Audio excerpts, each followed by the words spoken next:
refeição. E eu tenho aqui um ambiente de trabalho adequado para o meu pessoal sentar e se alimentar.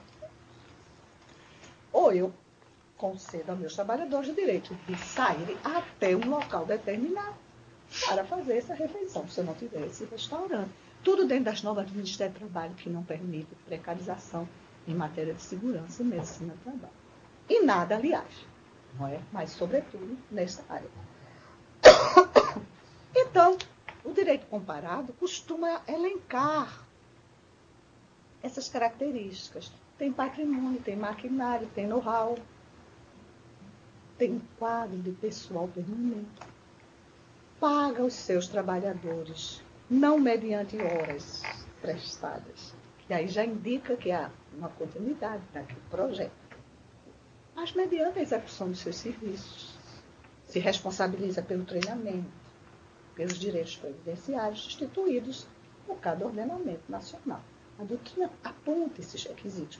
E eles realmente se adequam a isso que se chama idoneidade econômica e idoneidade financeira. Tem realmente o patrimônio, tem maquinária, tem o know-how, tem o quadro pessoal, se responsabiliza pelos contratos de trabalho e paga seu pessoal nos moldes tradicionais do contrato de trabalho. Então, determinada indústria, dentro da liberdade de contratar que lhe é inerente, separa essas atividades, que ela diz não são da minha atividade fundamental, e entrega a essas empresas prestadoras de serviços. E elas executam as modalidades mais diversas de trabalho, desde que o façam nos moldes traçados para um contrato de trabalho. Dela, contratada como empregada. Então, empregadora. Então, aquela relação bilateral desaparece. Em seu lugar surge uma relação trilateral. São 2 contratos. Um contrato de natureza civil entre essa empresa tomadora de serviços e a prestadora de serviços. Um contrato em que elas dizem os direitos e as obrigações. Alguns até escrevem assim: não se compromete, não tem nenhuma responsabilidade. Mas não adianta, não é? Porque o princípio da responsabilidade objetiva, da escolha do parceiro, a não ser quando surge uma lei, não pode ser assim. Porque é interessante. Enquanto que nas relações privadas você pode construir uma doutrina, uma jurisprudência, buscando analogia, buscando princípios gerais do direito, na administração pública você tem que ter um pouco mais de parcimônia. Porque ela se funda em princípios constitucionais em que a legalidade é o centro dessa dinâmica. Por isso que eu não estou falando aqui de administração pública ainda, que é um grande problema na nossa vida profissional atual, para decidirmos, para estudarmos, etc. Estamos falando da teoria da terceirização como tal e do que acontece. Foi aí que, ampliando-se as várias modalidades de prestação de serviço, agora já se está falando em restaurante, está falando nisso, naquilo, o Tribunal Superior do Trabalho, cioso dos direitos trabalhistas, com maior cuidado com os direitos trabalhistas, edita uma primeira súmula, que na época se chamava até de enunciado, 256. Ela ainda é muito pouco presente no contexto da realidade. O que fez com que logo em seguida viesse a editar a súmula 331, que os senhores conhecem. E que essa jurisprudência, de uma forma muito adequada, passou a adotar um princípio que a doutrina chama teleológico, o princípio dos fins, voltada para os fins. E se esse princípio é voltado para os fins, é porque está em consideração a natureza da atividade econômica desempenhada. E ela parte do pressuposto, em sendo teleológico, que se a empresa tem uma determinada atividade que lhe é fundamental, que é essencial, que é a razão de sua existência, que está no seu contrato, no seu regulamento, nos seus regimentos, nos seus registros, este núcleo é sagrado, porque é o núcleo do velho contrato de trabalho, que fala da continuidade. A continuidade do trabalho naquela atividade essencial E aí partiu do pressuposto que a terceirização lícita exerce apenas a atividade meio. E passa a dizer que atividade é essa. Me permita só.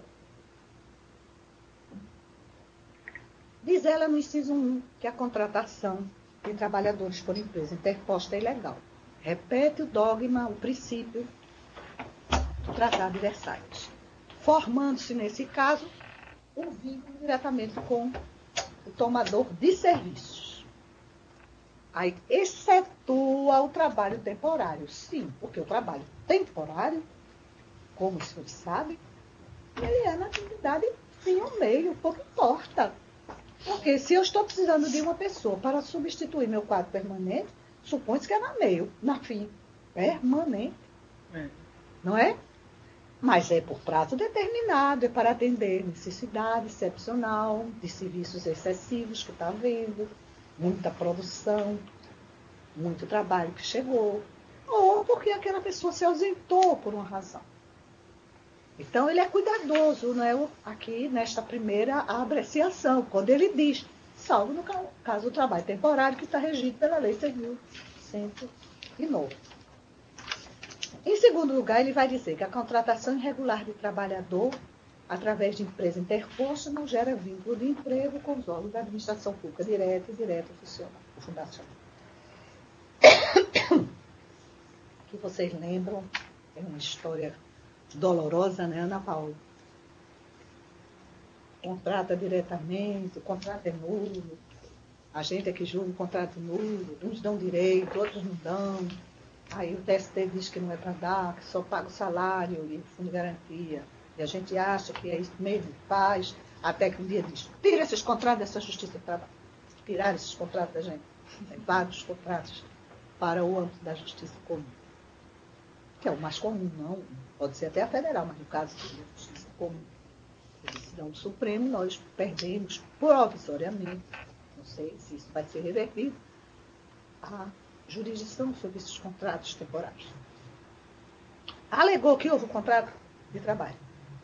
Pode dizer que foi assim, foi porque fez um concurso de tal natureza, mas se não é estatutário, se não é, que seria na Justiça Federal, se for a União, e na estadual, se for o município ou Estado, a irregularidade que venha a ser alegada na defesa já transborda isso para outra jurisdição.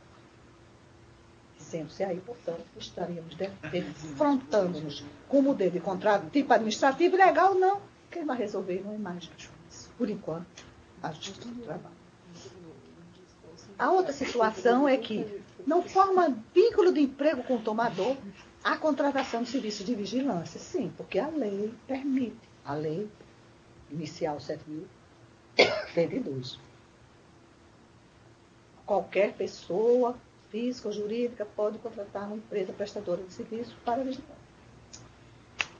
E qualquer que seja a atividade dessa pessoa que contrata, pessoa aí, física ou jurídica, também não gera vínculo no trabalho de conservação e limpeza, que já tínhamos visto desde o Decreto-Lei 200, na administração pública, e que isso veio também para as empresas privadas, e serviços ligados à atividade meio do tomador. Veio aí já o conceito da atividade meio. Sim, porque depois de dizer que era verdade a intermediação, de legitimar a Lei 6.109, de legitimar a vigilância, tinha que cuidar agora de outras situações. Não podia dizer todas. É impossível. Seria um casuísmo que transbordaria as funções do Poder Judiciário e que sempre ia sobrar alguma coisa não regulada. Então, partiu para esse teleológico, inseriu essa nota teleológica. Serviços especializados, que não é o caso de conservação de limpeza, que não é especializado. Especializado, um técnico em informática, um técnico em programas, um técnico em idiomas.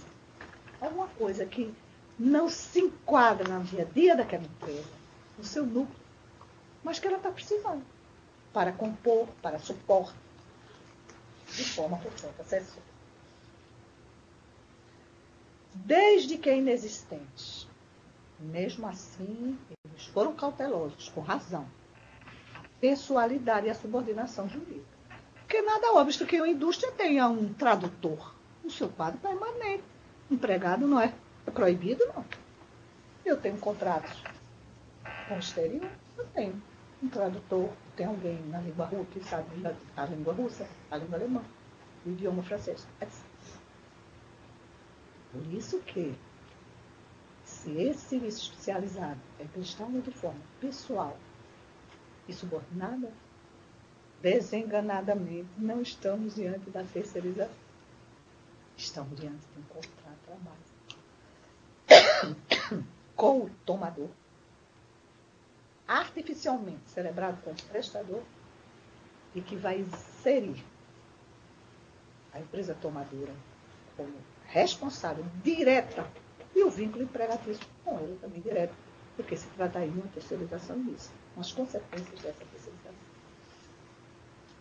O inciso 4º fala que o inadimplemento das obrigações trabalhistas por parte do empregador implica a responsabilidade subsidiária do tomador de serviços quanto àquelas obrigações.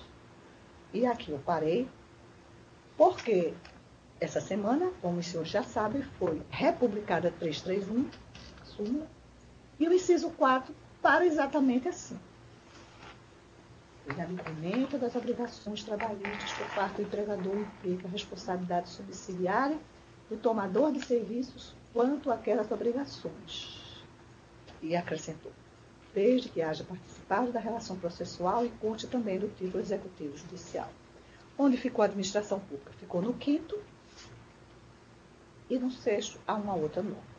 Foi acrescentado mais 2 incisos, como nós veremos com mais. Então, até aqui, não estamos falando de administração pública. Até poderíamos, por conta dessa menção que fiz, mas apenas por advertência. Estamos falando da terceirização.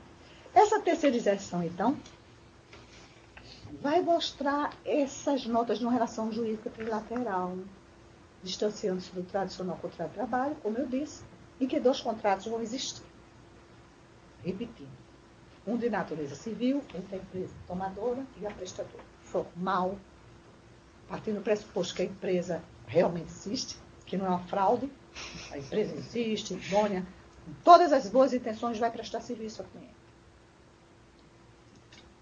que é aquela tomadora.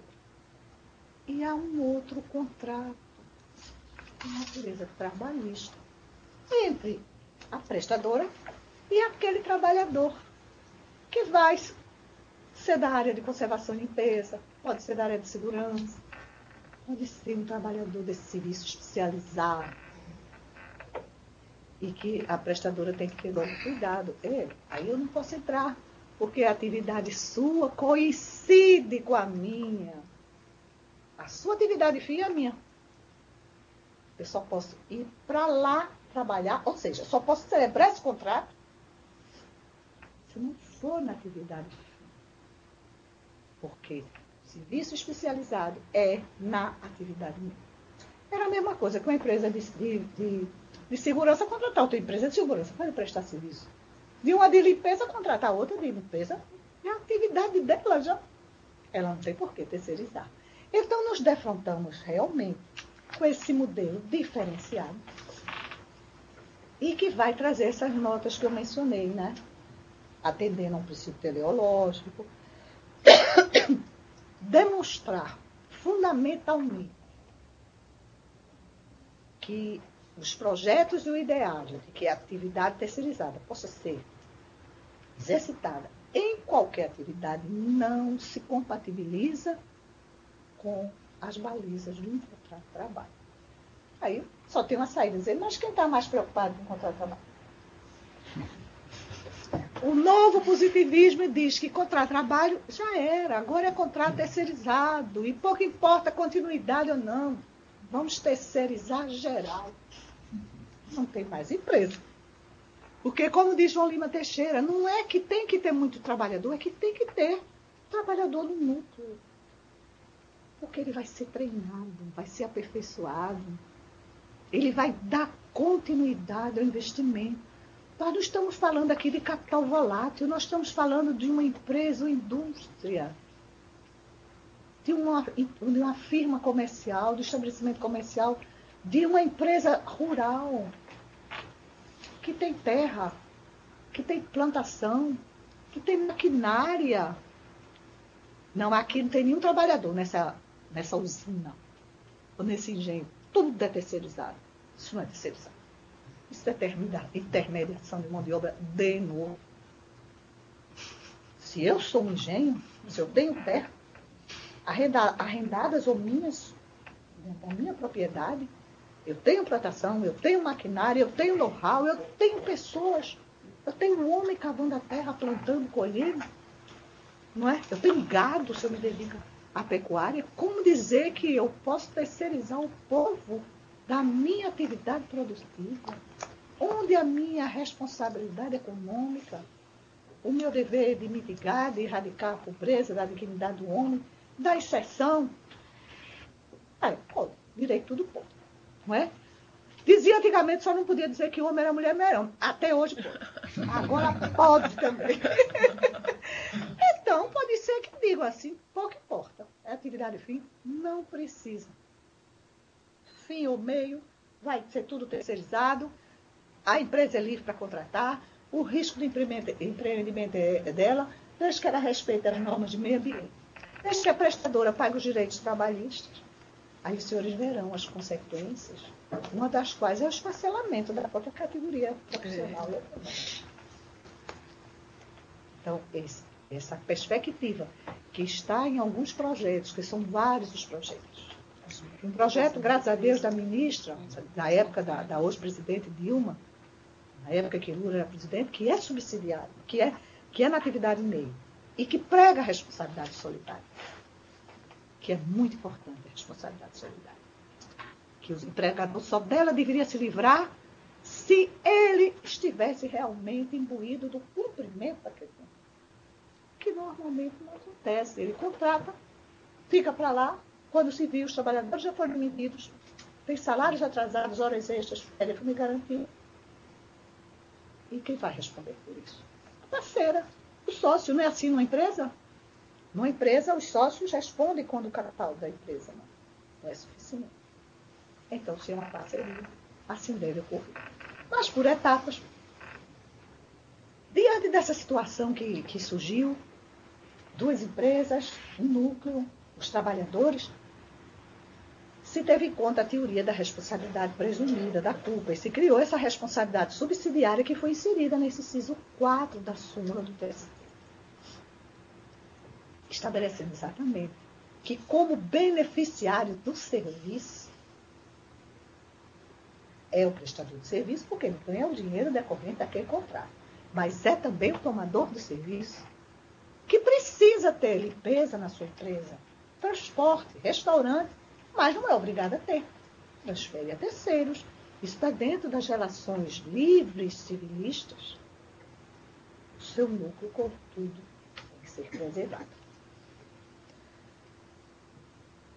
A súmula veio reforçar essa ideia da atividade essencial ao estabelecer que, se for desviado esse objetivo, ou seja, se mudar, se celebrar um contrato para atividade meio, para atividade fim, será o tomador de serviços responsável pelo contrato de trabalho. Leia-se aí, ele é que terá que retificar a carteira de trabalho, ele terá que pagar ao trabalhador os salários e direitos decorrentes da categoria da empresa tomadora de serviços. Porque aí estamos diante de uma terceirização ilícita e não de uma mera responsabilidade subsidiária aplicável à terceirização lícita. A empresa existe, exerceu atividade dentro dos parâmetros que a jurisprudência e a doutrina traçaram, já que não tem lei, mas foi inadmissível. A responsabilidade subsidiária decorrer dessa culpa presumida ou indireta, por fato de terceiro, vai impor o pagamento sucessivo. Primeiro se tenta a execução sobre aquela empresa, vindo o caso à justiça, sobre aquela empresa que foi a verdadeira empregadora. Não havia fraude naquela contratação. Houve apenas, digamos assim, apenas do ponto de vista jurídico. Inadiplamente. Faliu, má gestão, dívidas, pouco importa a razão. E vem a tomadora e responde por esses direitos trabalhistas. E a cooperativa, onde se coloca nisso antes de livros para a administração pública? Como todos sabem, nós temos no Brasil, como existe no mundo inteiro, uma lei de cooperativas, uma lei muito bonita, que estabelece que as cooperativas podem prestar serviços, que podem criar produtos. Ela pode prestar serviços aos próprios sócios, também pode prestar serviços a terceiros, mas ele faz como um organismo íntegro. A cooperativa é integrada por associados, todos os associados têm o mesmo direito de voz e voto, todos recebem os lucros decorrentes da participação que tiveram no empreendimento, todos são produtores, proprietários, detentores daquele mínimo de patrimônio que integra aquela cooperativa. Quando se desvia as normas da cooperativa por uma interpretação errônea, o parágrafo único do artigo 442, que tudo começou com essa explicação, para transformá-la em um ente que terceiriza, se cai numa inteira ilegalidade. Porque os sócios vão prestar serviços, digamos, a uma empresa cliente daquela cooperativa como prestadores autônomos, completamente desvinculados de uma relação terceirizada que supõe, repito, aqueles dois pratos que vocês viram. Um civil, entre a empresa tomadora e a prestadora, e outro da empresa trabalhista. Os trabalhadores e a empresa prestadora. O que aconteceu no Brasil? Surgiram as verdadeiras cooperativas e as falsas cooperativas. As verdadeiras cooperativas ainda estão hoje aí. Anestesistas, taxistas, trabalhadores autônomos. Liga, vem um táxi, vem da cooperativa. Todos integram aquela cooperativa, recebem, tiram o seu financiamento. Não sei se tem alguma ilegalidade ali. Até hoje não chegou na justiça para dizer. Um dia chegar, já vai ver. Aparentemente está tudo funcionando. Anestesistas, a mesma coisa, que é conhecida há anos e anos. Outra coisa são as cooperativas para a construção civil, para o trabalho rural, em que um determinado engenho, uma determinada construtora, chama pessoas para trabalharem como pedreiros, como mestres, como auxiliares.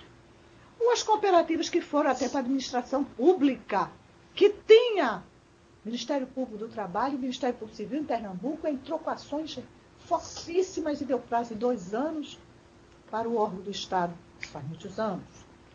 Não foi agora com o meu governador, não. Faz muitos anos. Esses órgãos tinham a cooperativa que ia do servente ao médico, trabalhando nos hospitais. Aqui Cooperativa com cada nome. Acabaram as reclamações contra a cooperativa aqui. Ainda tem algumas, ainda tem. Bom, lá tudo indica que acabou, porque foi uma ação rigorosa. E dentro da administração pública era o pior que tinha. Porque tinha de tudo era cooperativado. Teve um banco que fechou naquela crise, até o Banco Banorte, fechou naquela crise que saiu fechando os bancos, né? Que aí o governo ficou com a parte ruim, passou para outros bancos, que demitiu todo mundo e mandou que esses mesmos funcionários formassem uma cooperativa. Conforme uma cooperativa, você chegou aqui. Enquanto os papéis corriam, vamos chamar assim, numa linguagem informal, para formar a cooperativa tem que ter documento, não é? No dia seguinte eles estavam sentados na mesma mesa, na mesma cadeira, ganhando muito mais. Ganhavam, digamos, 2.000, passaram a ganhar 3.000. Mas não tinha férias, não tinha DSPC, não tinha fundo de garantia, porque eles eram cooperativados. Mesmo supervisor, mesmo local, mesma atividade. Não havia contrato de trabalho. Isso não existe, foi forjado. Então, o ideário de Rochdale não serve para terceirizar, porque não há relação de emprego. O verdadeiro cooperativado, ele é proprietário ele é um produtor, ele é um detentor de bens, ainda que menores que sejam, e executam suas atividades para quem eles quiserem. E são responsáveis por esses contratos. Nas cooperativas que divisávamos, havia um núcleo de dirigentes e, no fim, nós íamos ter que condenar, se aplicássemos a linha da terceirização, os sócios dessa empresa que não passavam de meros trabalhadores na informalidade. Então, era uma praga mesmo, era um terror, era uma perversidade que se fazia aos contratos de trabalho. Uma vez eu fui chamada para fazer uma palestra em um determinado sindicato de empresários e eles saíram tão tristes. Mas eu disse, não fiquem assim, porque os senhores estão sendo advertidos para não fazer uma coisa errada. Eu vou dizer, senhores, que façam, que o senhor pode ter pintor, pedreiro, era da área de construção civil, terminei denunciando, pintor, pedreiro, mediante uma cooperativa, sem ninguém estar registrado como empregado. Eu não posso dizer isso. Então, o senhor, no fim, vai ser condenado, vai pagar muito mais, seu empreendimento não vai progredir. Não sei no que deu, mas lá em Pernambuco, por conta do trabalho muito forte do Ministério Público e também no Ministério do Trabalho, não se tem, pelo menos na Justiça, notícia mais de ação ingressando. Tem aquelas condenações velhas em que a gente está atrás do verdadeiro responsável para poder fazer o pagamento dos créditos trabalhistas. Dentro desse tema, antes de passar para a administração pública, porque eu já dei um indicativo de que os princípios, a meu ver, que regem uma, não regem outra, regem as empresas privadas, não regem a administração, nós vamos ver a questão da isonomia. Doutrinariamente, um dos primeiros juristas nacionais que batalharam por isso foi Maurício Godinho Delgado. E ele continua afirmando que ele é uma posição minoritária. Mas é uma posição minoritária boa. Boa porque ele consagra o princípio da dignidade humana. E se tratando da terceirização ilícita, não há problema, porque nós já vimos que é descaracterizado o vínculo com a prestadora e a verdadeira empregadora é a tomadora. Se ela é a verdadeira empregadora, logicamente que os direitos são da sua categoria econômica, que são sempre muito melhores. Tem também a situação dela ser lícita e o trabalhador contratado pela empresa terceirizada vir a prestar serviços que têm semelhança com a da empresa tomadora de serviços. Aí Godinho sugere que nessas situações os salários também sejam os mesmos que estão sendo conferidos àquele que é o trabalhador permanente da empresa. Por quê? Porque, embora fosse lícita a terceirização, aquela atividade daquele determinado trabalhador tem adequação, simbiose, aproximação, ou pela função, ou pelas tarefas, ou pela categoria, mesmo que integra, com da empresa permanente. Então, ele sugere que, mesmo lícita, sejam aí estendidos os salários de mais direitos decorrentes do contrato de trabalho da pessoa que integra o quadro permanente da tomadora de serviço. E essa segunda corrente, essa segunda alternativa, que ele diz que encontra muita resistência na doutrina. Porque eles dizem, se é lícita, eu não tenho que impor nem salário, nem demais direitos, porque ele está vinculado à prestadora de serviço. Mas ele trouxe uma nota diferenciadora. E essa nota é a própria isonomia. Isonomia das funções, das tarefas, com aquele que é do quadro permanente. Nada obsta que, em determinado momento, a empresa resolva terceirizar atividades que são meio. Não é obrigada a terceirizar todas as atividades meio. Mas ele deixa um núcleo dele lá nessa atividade meio. Por confiança, por adequação. Vamos dizer, motorista. Ele terceiriza o motorista, mas ele diz, mas os motoristas da diretoria, não. Quero gente da minha confiança, do meu dia a dia, da minha história. Então, aqueles outros motoristas que vêm terceirizados, eles têm atividade compatível com o motorista da diretoria. Qual a diferença? Só se faz hora extra, aí é outra coisa. Mas a prestação de serviços mantém-se a mesma. O fato de motorista ser atividade meio da empresa não a obriga a terceirizar todos os seus motoristas. Não é? Ele terceiriza o número que ele quiser. Só quer terceirizar 50%. É ilícita essa terceirização? Não, à luz da súmula.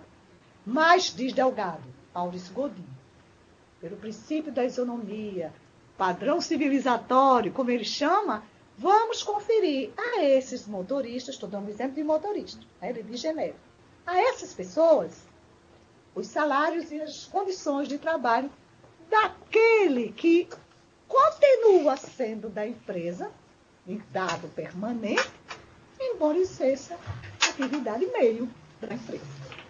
Perceberam? Então, é uma busca de minimizar os efeitos da terceirização. E que a Mauri Mascaro mesmo também, que é mais conservador, mas ele diz, isso é um caminho para que se impeça a completa destruição das relações de trabalho. Aproximar dos dados que confiram a melhor condição de vida àquele trabalhador. Agora vamos para a administração. Eu seccionei por uma série de dificuldades. Primeiro, de uma dificuldade pessoal. Porque, me desculpem, mas eu sempre entendi que a administração pública não podia responder subsidiariamente. E assim escrevia nas minhas sentenças. Até que um dia, no ano de 2000, eu fui convidada para trabalhar no Tribunal Superior do Trabalho, convocada. E lá fiquei por 2 anos. E o Tribunal Superior do Trabalho já tinha sua jurisprudência dizendo que cabia responsabilidade subsidiária. Compreendendo a finalidade do Tribunal Superior do Trabalho, que é um tribunal de uniformização, em respeito ao tribunal, e até querendo continuar no tribunal, eu aplicava a súmula. Eu nem defendia a aplicação. Também não falava mais na minha doutrina. Botei ela dentro da caixa. E disse, não é hora de eu estar fazendo isso aqui. Isso foi muito interessante. E o ministro Horácio sabe dessa história com mais detalhes do que eu, porque Horácio defendia que a aposentadoria não extingue contra o trabalho. Ele dizia, não extingue. E um dia ele estava julgando e disse que não extinguia.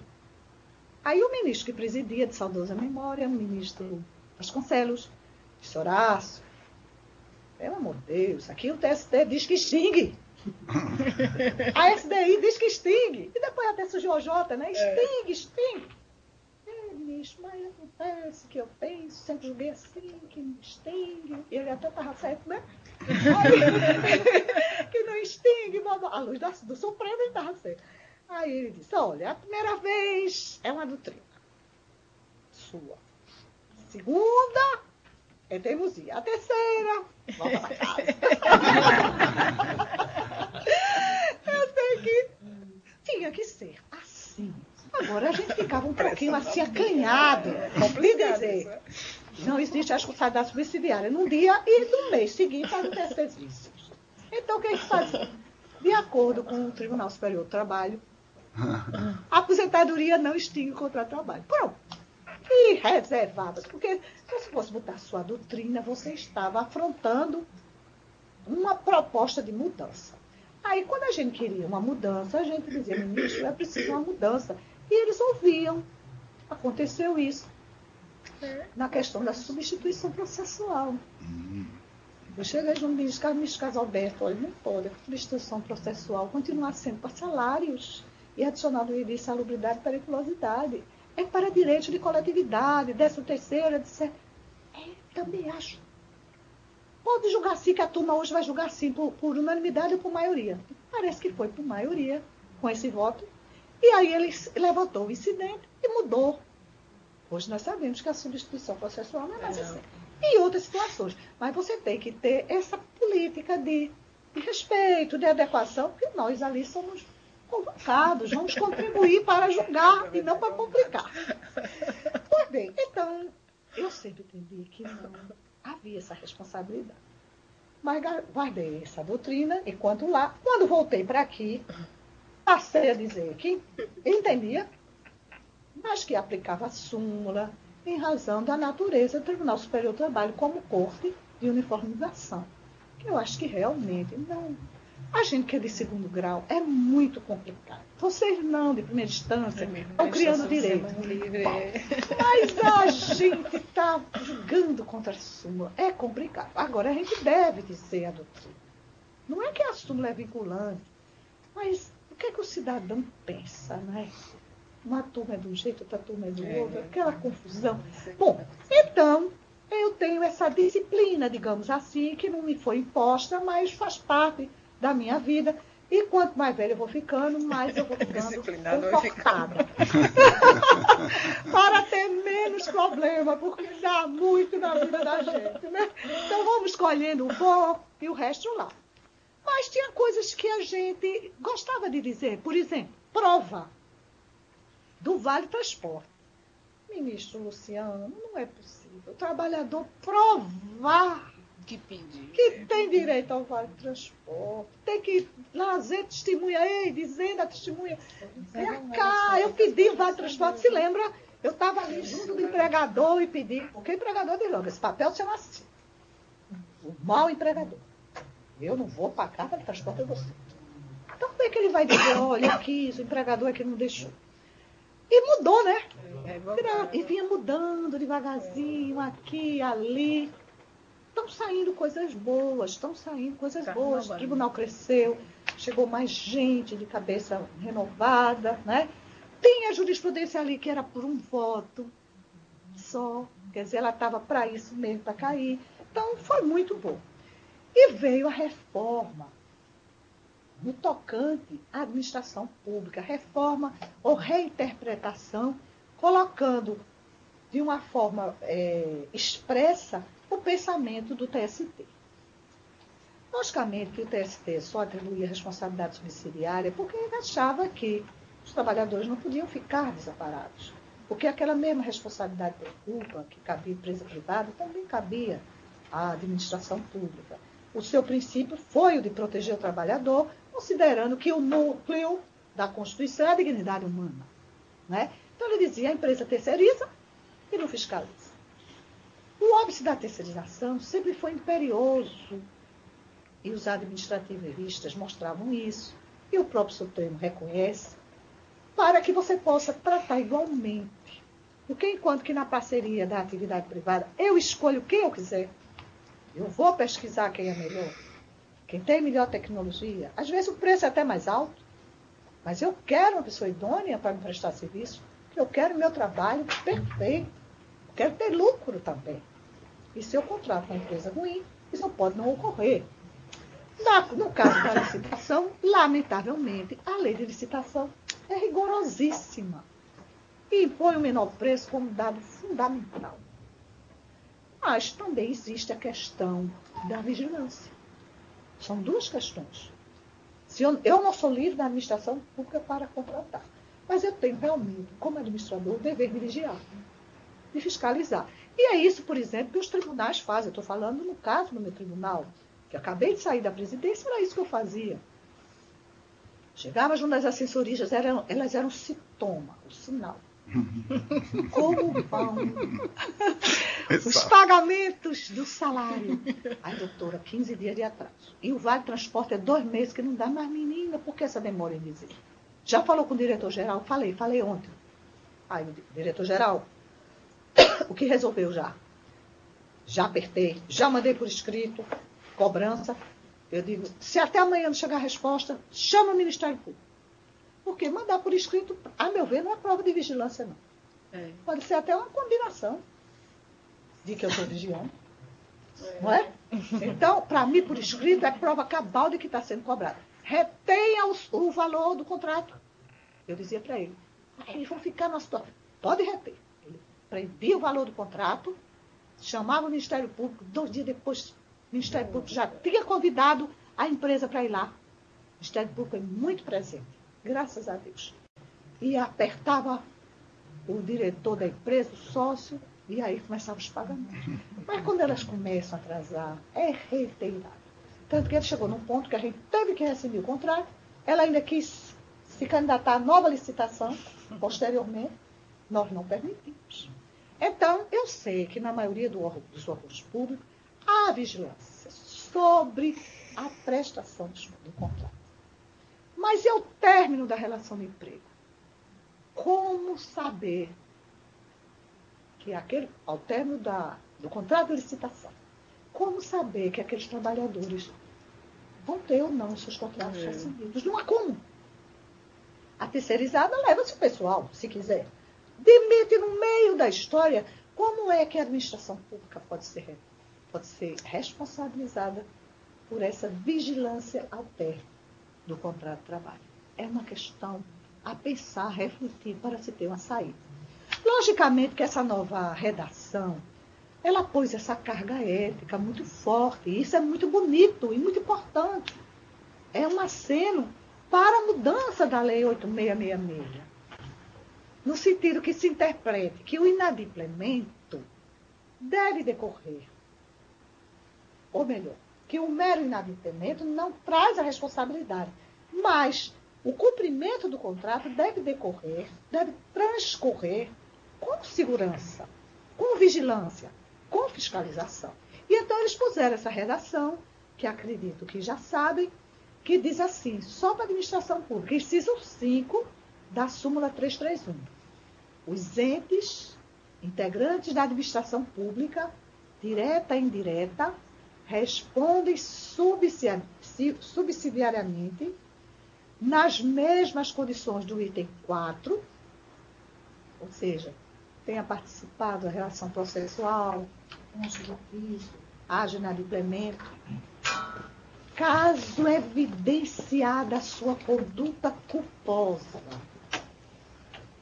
no cumprimento das obrigações da Lei 8666/93, que dizem respeito à previdência, a tributo, e que até já responsabiliza a administração pública se a empresa prestadora não tiver kits para a previdência. Especialmente na fiscalização do cumprimento das obrigações contratuais. Então, ela responde, segundo o TST, subsidiariamente, se desatender a Lei 8666, que já está lá, a 8666, quando quis que a administração pública fosse responsável, ela diz, tributo para a Previdência Social, não é?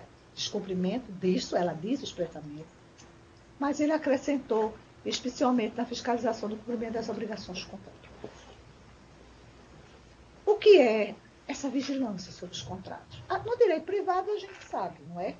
É saber se pagou salário, se pagou hora extra, se pagou férias, DST, da fiscal, mas como o administrador público vai demonstrar que cobrou isso da contratada? Como vai reter os valores ao término do contrato de trabalho? Então é preciso que haja uma pressão boa do TST sobre os legisladores para agora, a hora é essa que está em discussão, os vários projetos da mudança da Lei 8666, para inserir esse dado ético importante, mas de difícil comprovação. Ele vai dizer, o município, fiscalizei, olha aqui os ofícios que eu mandava, cobrando. Quando eu soube que ele demitiu, olha aqui o que eu fiz, pagou, então, mas termina o contrato de licitação com crédito ainda da empresa terceirizada? Nunca acontece.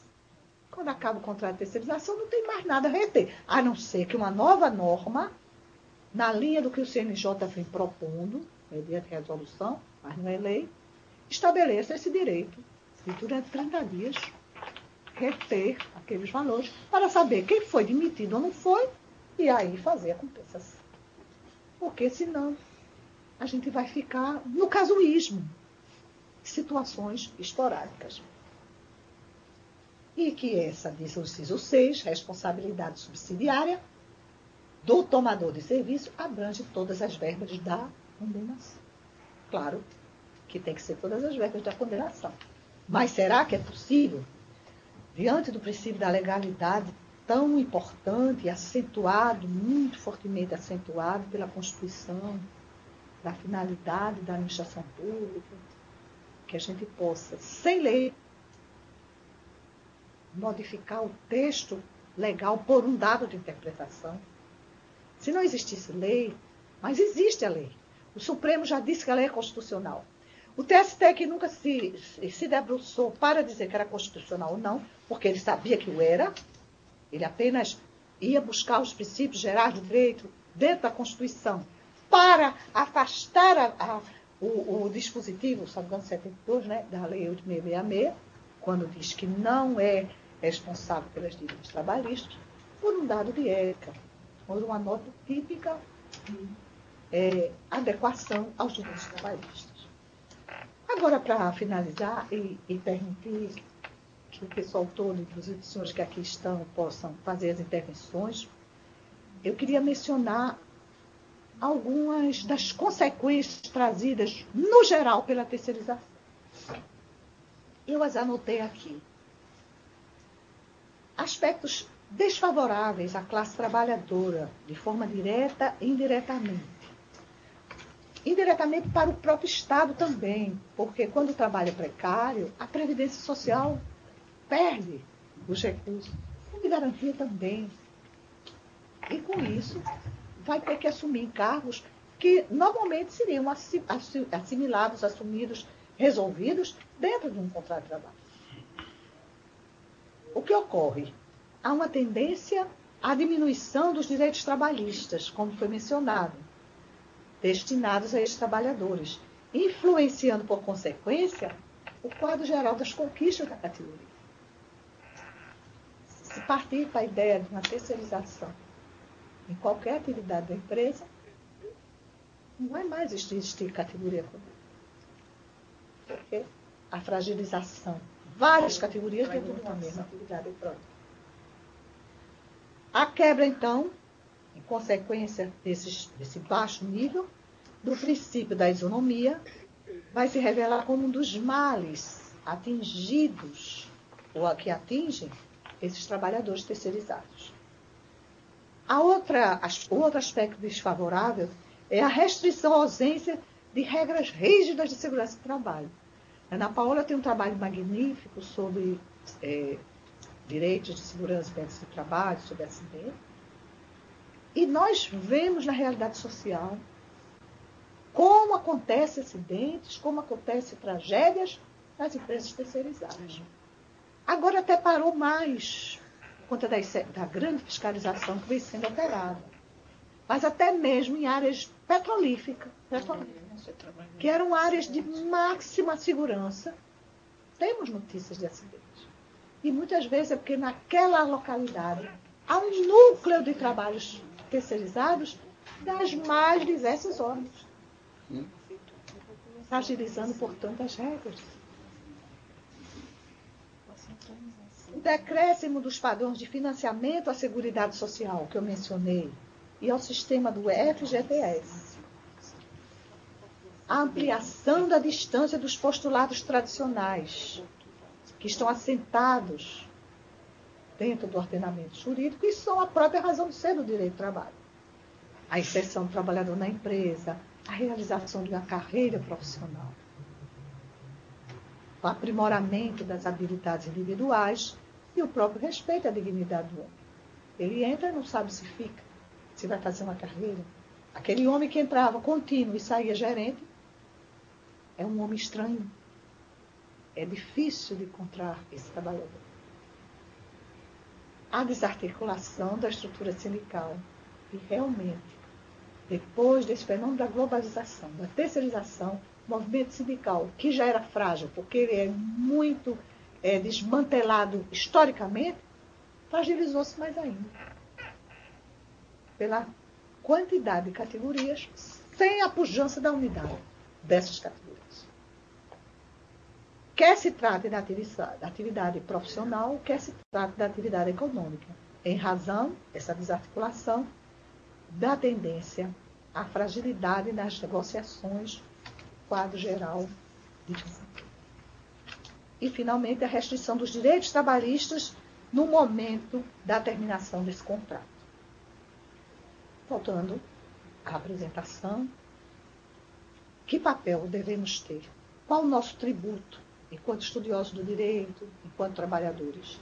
Lutar para a efetividade dos direitos sociais. Tentar interferir na legislação que se cria para a terceirização, a fim de que não se torne uma realidade, e dessa feita, esteada na lei, no direito positivo, a fragilidade do contrato de trabalho. Limitar, portanto, essa terceirização efetivamente às atividades públicas e consagrar, na linha de vários direitos, de vários países no mundo, a responsabilidade solidária, em tese, só podendo ela ser afastada se o empregador demonstrar cabalmente que fiscalizou integralmente esse seu parceiro, porque ele pode fiscalizar, ele é parceiro. Ele não obteve essa parceria fruto de uma legislação que impõe o menor preço, a licitação. Ele obteve essa força de trabalho decorrente de uma escolha pessoal para atender os seus objetivos. E na administração pública, a minha posição é que, enquanto não se reformule a lei das licitações, enquanto não se insira essa cláusula de responsabilidade, me parece vacilante, razoável, mas não inteiramente de acordo com o ordenamento jurídico, se buscar numa mera teoria, que ela é importante para as atividades privadas, mas ela não se estende à administração quando se trata do princípio da legalidade, essa responsabilidade que é inerente à atividade produtiva econômica na atividade privada. Bem, são eras, são momentos, são fases do direito do trabalho, mas nós temos, neste caso, somos contemporâneos desta mudança. Outros agentes foram contemporâneos de outras mudanças, das revoluções industrial, francesa, da era do individualismo. Nós somos contemporâneos dessa globalização. A meu ver, devemos dar nossa participação para minorar, diminuir os efeitos tão nocivos sobre o contrato de trabalho. E agora, agradecendo a atenção tão diligente dos senhores, me coloco à disposição para o que para mim é o melhor momento, ouvir opinião e discutir esse tema tão instigante.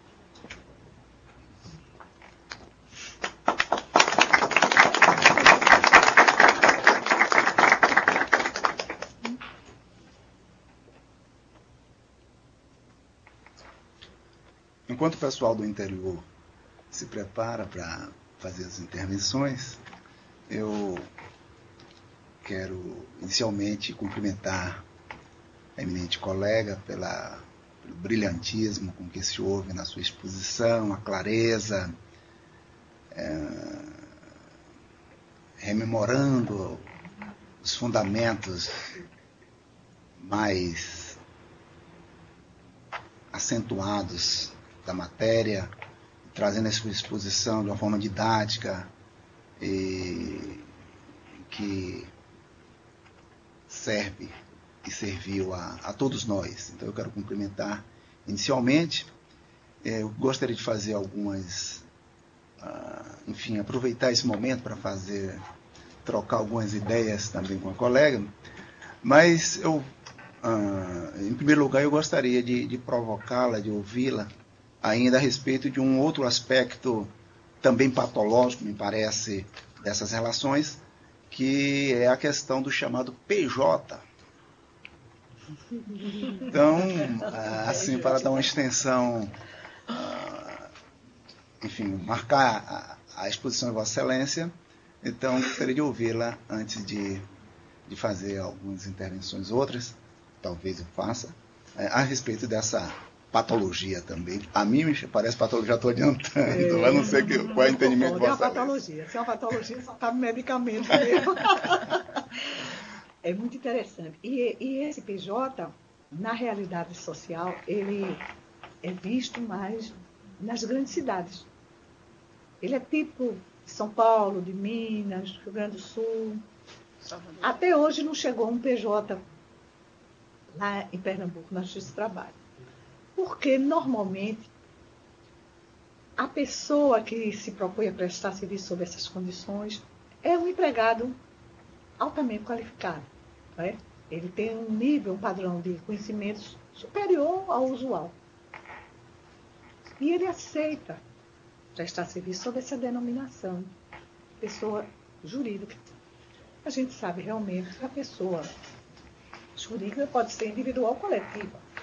Empresário, pessoa jurídica, né? Ele sozinho é o dono da empresa dele, pessoa jurídica. José Francisco de Lima tem uma farmácia. Ele é autônomo exclusivo. Mas para essa modalidade de serviço, não me parece razoável. E aí, colega, essa patologia eu só queria distinguir daqueles, vamos chamar assim, trabalhadores que não executam sozinhos sua atividade. Ele realmente é uma pessoa jurídica porque ele tem um conjunto, um leque de assistência para o desempenho de sua função. E aí eu me lembro do exemplo que o ministro Luciano deu. Ele disse, podem chamar Boris Casoy de PJ, mas chamar a filha de fulano, que é jornalista, de PJ, coitada, ela não passa de uma freelancer, prestando seus serviços, recém-formada, sozinha, escrevendo, fazendo a matéria, chamada de uma pessoa jurídica.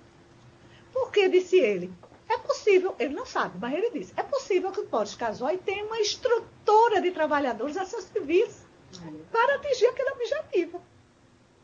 Escrevendo sobre ciência, sobre medicina, sobre economia, lhe dá os elementos, redige, e ele burila com aquela técnica incomensurável que ele tem.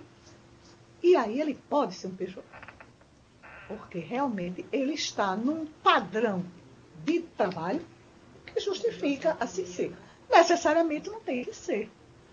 Ele pode estar inserido numa empresa de jornalismo. Mas se ele, como pessoa jurídica, quer prestar serviço a uma coletividade, ora para uma empresa, ora para outra, em vários ramos, quando isso é permitido, não é? Quando não há um contrato de exclusividade, que muitas vezes há, que aquela empresa de comunicações deseja direcionar toda a sua informação por intermédio daquele âncora, ele poderia perfeitamente ser um empregado. Todavia, se no mundo dos padeiros tem essa estrutura, então é até admissível, porque a pessoa pode realmente prestar serviço como prestador de serviço individual, autônomo. Não é o que vem tentando fazer publicitários, arquitetos, sendo denominados de PJ, pessoas que acabaram de sair da universidade, que nem know-how para oferecer no mercado distintivo, não é? Não é aquele arquiteto de renome que todo mundo fica na fila um ano para poder ser atendido por ele, de tanta clientela que tem, e que tem um núcleo de trabalhadores com ele, e vários arquitetos recém-formados lhe ajudando. Então, realmente, colega, é uma patologia. E acho que, como tal, deve ser tratada caso a caso. Não é? O distintivo é, a meu ver, esse exemplo que o ministro Luciano deu com toda a propriedade. Ter uma prestação de serviço diferenciada em decorrência de não o fazer livremente, ou sozinho, isoladamente, mas decorrente de um conjunto de colaboradores que trabalham para que aquela obra final, né? Aquela matéria, aquele trabalho possa efetivamente ser realizado. Então, eu concordo com você nesse